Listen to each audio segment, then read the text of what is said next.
Bonjour, dans cette vidéo, je vais vous apprendre comment attaquer aux échecs. Donc avant tout ça, je vous invite à cliquer sur le bouton s'abonner, comme ça vous pourrez recevoir ma méthode et mes conseils pour apprendre à jouer d'échecs à votre enfant. Donc comment attaquer? Donc la première des choses, c'est quand votre enfant sait faire échec et maths, c'est de faire des échecs et maths en 1. Et quand c'est vraiment assimilé, les échecs et maths en 1, c'est de proposer les problèmes d'échecs et maths en 2. Et ça peut développer son sens de l'attaque. Parce que pour donner échec et maths, il faut forcément attaquer le roi adverse. Et pour ça, je vais vous montrer deux exemples de deux joueuses d'échecs. Donc c'est deux sœurs, les sœurs Polgar. Et le livre que j'utilise justement pour mon projet 10 000 heures, c'est le livre de leur père. Donc voilà, maintenant vous savez que je suis fan de ces joueuses.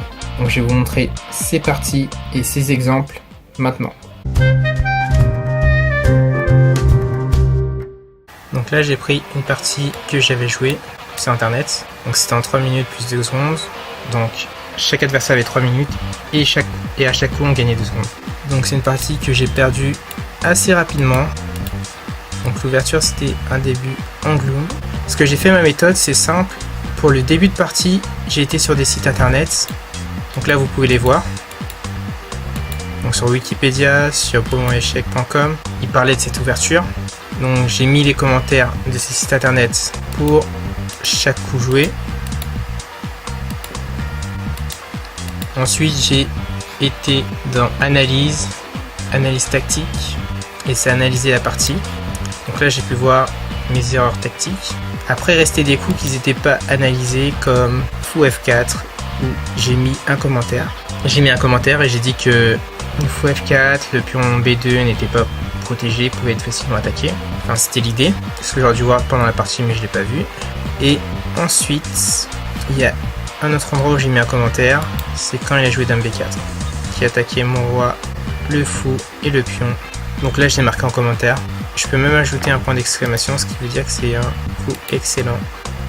Donc là l'ordinateur avait mis un point d'interrogation, ce qui veut dire que c'était un mauvais coup. Il propose une amélioration, fou D2, et il dit que les noirs vont jouer dame C5 et fou C3. Donc ça c'est la meilleure suite, ça c'est d'après l'ordinateur. Après il y a quelque chose qui est intéressant, c'est que là on voit une partie. Donc l'ordinateur il a une base de données où il extrait des parties qui peuvent être intéressantes pour analyser l'ouverture que j'ai jouée, le début de partie que j'ai joué. Et là, il a trouvé une amélioration qui était cavalier C3. Et là, il me donne une position qui est intéressante, extrait d'une partie qui s'est jouée entre deux forts joueurs et les blancs avaient gagné. Et même à la fin, il cherche une partie qui a été jouée dans la base de données et l'ordinateur a trouvé une suite qui était intéressante, mais les noirs ont fini par gagner dans cette partie. Et vraiment l'idée c'est d'utiliser la puissance de l'ordinateur et la capacité de l'humain aussi à analyser sur une partie. Donc quand ça n'a pas été analysé par l'ordinateur, quand il n'y avait pas de commentaires sur les sites, j'ai mis les commentaires et ça donne une partie analysée. Et ensuite après on peut travailler cette partie. Donc si mon commentaire vous a plu, cliquez sur j'aime, n'hésitez pas à la partager pour aider des joueurs à savoir analyser leur partie et à des parents à apprendre à leur enfant à analyser une partie. Et surtout, cliquez en bas dans la description, comme ça vous pouvez avoir mon ebook sur ma méthode pour initier votre enfant au jeu d'échecs avec un petit budget. C'est mon cadeau pour vous remercier d'apprendre à jouer d'échecs à votre enfant. À bientôt.